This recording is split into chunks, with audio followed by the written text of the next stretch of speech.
Dios les bendiga, bienvenidos al programa Pregúntele al Paz. Ahora tengo una pregunta respecto a la salvación. Entendiendo la salvación, he aquí la pregunta tal como me fue hecha. De acuerdo a los siguientes versículos, tengo la duda de si solo con creer en Jesús es salvo o se tiene que creer, confesar y declarar para alcanzar salvación. Quiero decirles que voy a responder estas preguntas en varias sesiones, en varios videos, así es que si usted quiere escuchar la respuesta a todo esto, debe ver los videos subsecuentes. Pero por ahora, vayamos a esta pregunta. Sintetizo esta reflexión en esta pregunta. Si creemos, automáticamente nuestra familia es salva. Si creemos, automáticamente nuestra familia es salva. Leamos un pasaje bíblico de donde surge esta duda o este cuestionamiento. Dice así la palabra del Señor en el libro de los Hechos, capítulo 6, versículos 25 al 34. Voy a leer el texto completo y voy a señalar dónde se encuentra este pasaje que puede provocar alguna confusión para algunos. Pero a medianoche, orando Pablo y Silas, cantando himnos a Dios, estaban presos porque habían predicado el evangelio, y los presos los oían. Entonces sobrevino de repente un gran terremoto de tal manera que los cimientos de la cárcel se sacudían y al instante se abrieron todas las puertas y las cadenas de todos se soltaron. Despertando el carcelero y viendo abiertas las puertas de la cárcel, sacó la espada y se iba a matar pensando que los presos habían huido. Mas Pablo, como clamó a gran voz diciendo, no te hagas ningún mal, pues todos estamos aquí. Entonces pidiendo luz se precipitó adentro y temblando se postró a los pies de Pablo y de Silas y sacándolos les dijo, señores, ¿qué debo hacer para ser salvo? Es una buena pregunta, ¿no es cierto? Ellos le dijeron, y aquí viene la situación por lo que surge esta pregunta. Aquí viene. Ellos le dijeron, cree en el Señor Jesucristo y serás salvo tú y tu casa. Y le hablaron la palabra del Señor a él y a todos los que estaban en su casa. Y él, tomándolos en aquella misma hora de la noche, les lavó las heridas y enseguida se bautizó él con todos los suyos. Ahí con todos los suyos es la misma palabra que anterior, casa. Es la palabra ikos u oikos del griego. Los traductores tradujeron acá casa y acá suyos, que significa lo mismo, yo ahorita lo explicaré. Y llevándolos a su casa, otra vez la misma palabra, les puso la mesa y se regocijó con toda su casa de haber creído en Dios. Eso está en Hechos 16, 25 al 34. Muy bien, la pregunta surge de ese pasaje que dice, cree en eso de Jesucristo y serás salvo tú y tu casa. Y por eso algunas personas tienen esa duda o esa cuestión. Si yo creo, significa que toda mi familia se va a convertir también. Algunas ideas que surgen de este pasaje, algunas ideas me parece que interpretan superficialmente el pasaje. Vamos a ver algunas ideas. Algunos opinan que podemos heredar la salvación.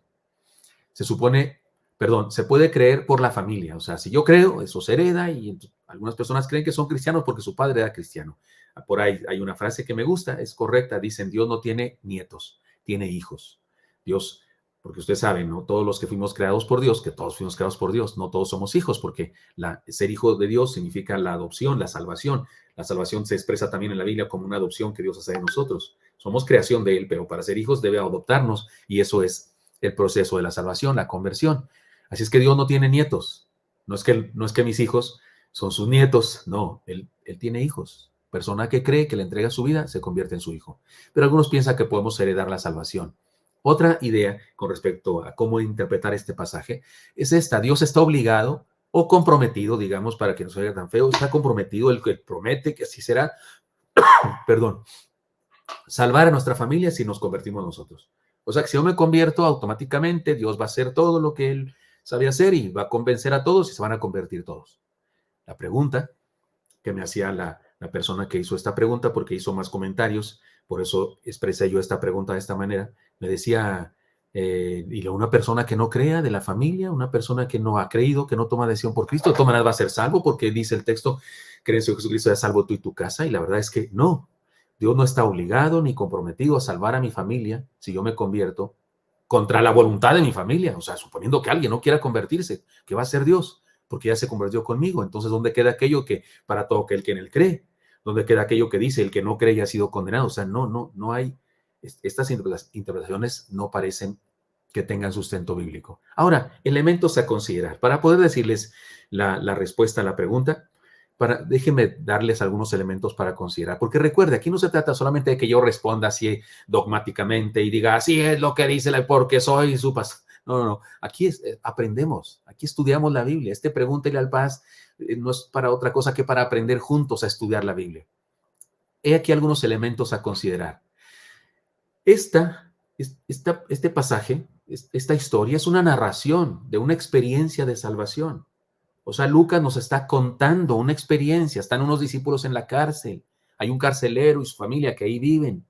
Hay muchos presos. No nos dijo, pero olía horrible porque es una cárcel de aquella época. Hay un terremoto. Se liberan las cadenas, se abren las puertas. El carcelero se va a matar porque en aquella época así era, si se perdían los esclavos. Él y su familia pagaban por cada preso que se escapaba. Se está por suicidarse y Pablo le dice, no lo hagas, aquí estamos, no se ha ido nadie. Y él se impresiona por lo que está pasando. ¿Y qué debo hacer para ser salvo? Y viene la palabra. Pero Lucas nos está narrando un suceso.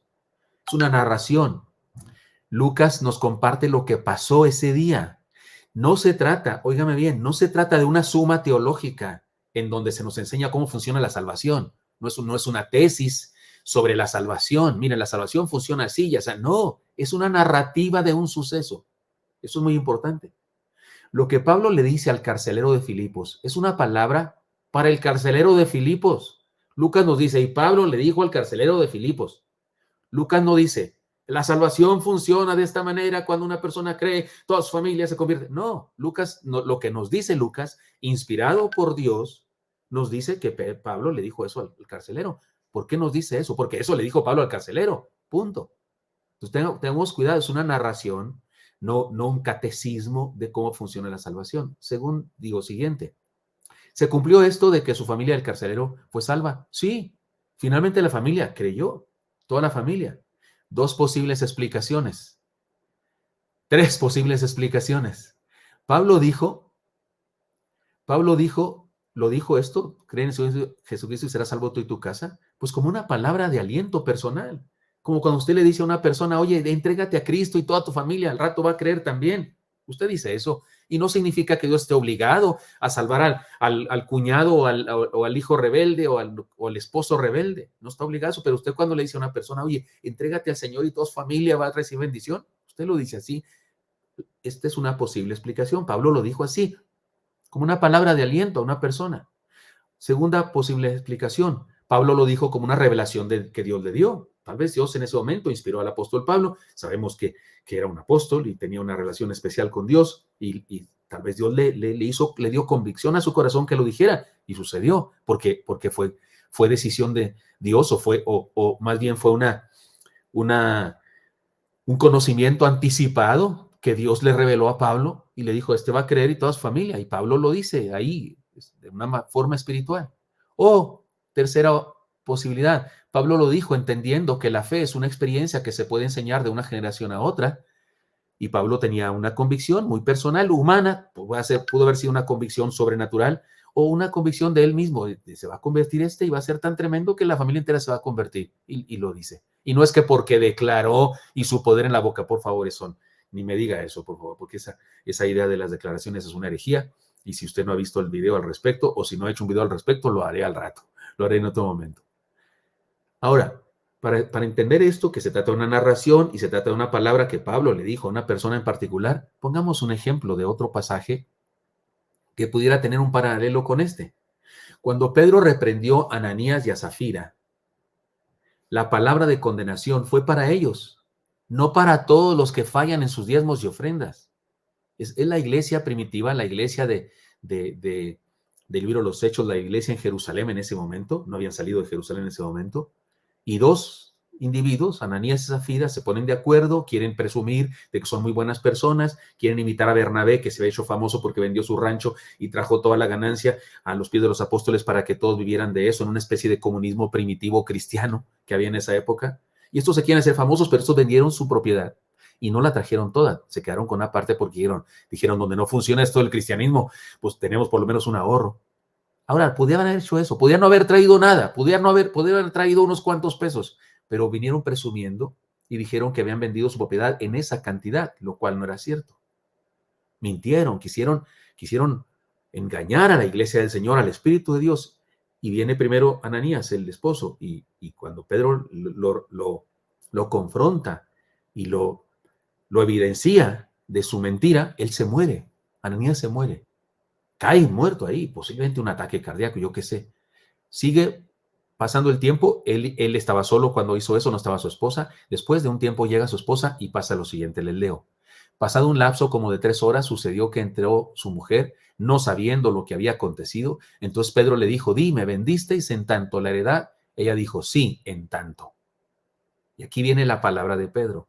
Y Pedro le dijo, ¿por qué convenisteis en tentar al Espíritu del Señor? He aquí a la puerta a los pies de los que han sepultado a tu marido y te sacarán a ti. Al instante ella cayó a los pies de él y expiró, y cuando entraron los jóvenes la hallaron muerta y la sacaron, la sepultaron junto a su marido, y vino gran temor sobre toda la tierra y sobre todos los que oyeron estas cosas. Hechos 5, 7 al 11. ¿Significa esto que un pastor puede preguntarle a su iglesia, ¿está diezmando usted? ¿Esto que da aquí es su diezmo? Y si el hermano está mintiendo y dice, sí, se va a morir, perdón, ¿esto va a suceder? Esto es lo que dice que pasa con los que se roban el diezmo, o con los que dicen que diezman y no diezman, o con los que dicen que entregan una cosa, los que mienten, porque aquí hubo una mentira. ¿Eso significa que todo el que cuenta una mentira se va a morir? No, por supuesto que no. Esto es un suceso único que Dios decidió que así sucediera, tal vez porque quería darle a su iglesia recién nacida un vigor y una santidad especial. Imagínense que la iglesia recién nace y comienza con sus fechorías. Si ahorita estamos como estamos, que ha pasado tanto tiempo, imagínense que desde el principio empiezan esas fechorías con sus discípulos, pues no hubiera desaparecido la iglesia, no hubiera seguido adelante, se hubiera terminado muy pronto. Dios necesitaba una iglesia muy fiel y realizó cosas como estas, cosas tan radicales como estas. No se preocupe, yo digo que si Ananí y Zafira eran cristianos de verdad, eran cristianos chafas o cristianos que no habían crecido espiritualmente, yo no sé, pero si habían aceptado a Jesucristo, están en el cielo, con todo y este asunto. Pero, otra vez, es una narración esta de Ananí y Zafira. Lucas nos cuenta lo que sucedió. Nos dice lo que Pedro le dijo a Zafira. No es un texto doctrinal que explica lo que pasa a los que tratan de engañar a la iglesia. No es un catecismo, no es una suma teológica donde dice lo que le va a pasar a todos los que tratan de engañar a la iglesia o al líder espiritual. Nos cuenta lo que pasó en esa ocasión solamente. Nos cuenta lo que pasó en esa ocasión y pasó. ¿Cómo es que Pedro sabía que Zafira se iba a morir? Cuando le dice aquí a la puerta, a los pies de los jóvenes que te van a llevar donde mismo que tu marido, ¿cómo es que Pedro supo? Yo creo que fue una revelación de Dios en Pedro. Y sucede eso. Así es que tengamos cuidado. He aquí la enseñanza. Estos elementos que acabo de contar, todas estas cosas, son elementos que nos ayudan a interpretar mejor un pasaje. He aquí la enseñanza que me parece que está detrás de esto, de esta frase: creen en el Señor Jesucristo, serás salvo tú y tu casa. Podemos heredar fe a nuestros hijos. Podemos heredar fe a nuestros hijos. Es decir, le damos ejemplo, modelamos nuestra experiencia de salvación, de la misma manera que heredamos manías, heredamos valores, heredamos costumbres, hasta les heredamos enfermedades, válgame Dios. Les heredamos formas de ser. La gente dice que Elí, no conocen tanto a mi hijo Isaac, alguno de ustedes, pero sí a Elí, y pues que tiene actitudes como yo y que habla como yo, pues ¿cómo puede ser de otra manera?